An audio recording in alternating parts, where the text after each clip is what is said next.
Hi friend, ನಾಟಿ ಬೆಂಡೆಕಾಯಿ ಈ ಥರ ಬಿಳಿಗಿರುತ್ತೆ. ಮುಳ್ಳು ಬೆಂಡೆಕಾಯಿ ಅಂತಲೂ ಅಂತಾರೆ ಇದನ್ನು. ತುಂಬ ರುಚಿಯಾಗಿರುತ್ತೆ ಇದ್ರದ್ದು ಸಾರು. ಒಂದು ಸರಿ ಮಾಡಿ ನೋಡಿ.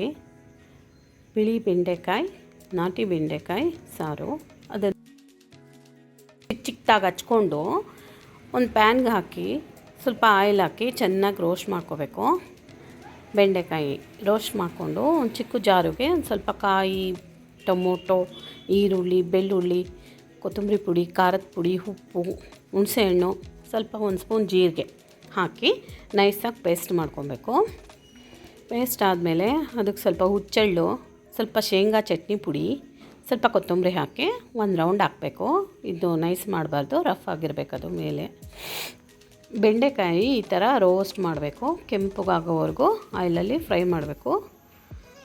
ಇದನ್ನು ಕಟ್ ಮಾಡೋಕ್ಕೆ ಮುಂಚೆ ಚೆನ್ನಾಗಿ ತೊಳೆದು ವಾಶ್ ಮಾಡಿ ಒರೆಸಿ ಇಟ್ಟು ಉರಿಬೇಕು.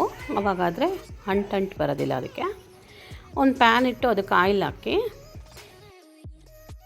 ಒಂದು ಅರ್ಧ ಈರುಳ್ಳಿ ಹಾಕಿ ಅರ್ಧ ಟೊಮೊಟೊ ಹಾಕಿ ಚೆನ್ನಾಗಿ ಆಯಿಲಲ್ಲಿ ಫ್ರೈ ಮಾಡಬೇಕು.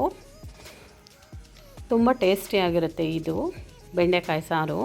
ರುಬ್ಬಿರೋ ಮಸಾಲೆ ಹಾಕಿ ಅಷ್ಟು ಹಸಿದು ಮಸಾಲೆ ಸ್ಮೆಲ್ಲೆಲ್ಲ ಹೋಗೋವರೆಗೂ ಆಯಿಲಲ್ಲಿ ಚೆನ್ನಾಗಿ ಫ್ರೈ ಮಾಡಬೇಕು.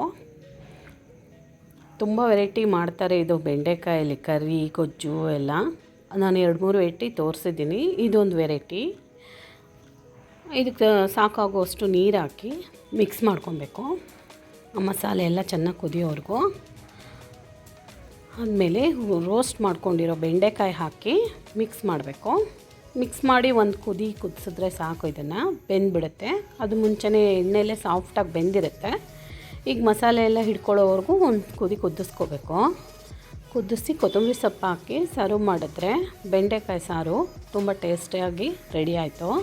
ಇದು ಚಪಾತಿ, ಮುದ್ದೆ, ಅನ್ನ, ರೊಟ್ಟಿ ಜೊತೆ ಎಲ್ಲ ಚೆನ್ನಾಗಿರುತ್ತೆ ಕಾಂಬಿನೇಷನು. ತುಂಬ ತೆಳುಗೂ ಬೇಡ, ಗಟ್ಟಿಗೂ ಬೇಡ. ಈ ಥರ ಇದ್ದರೆ ಟೇಸ್ಟಿಯಾಗಿರುತ್ತೆ. ಈ ಥರ ಒಂದು ಸರಿ ಟ್ರೈ ಮಾಡಿ ಫ್ರೆಂಡ್ಸ್.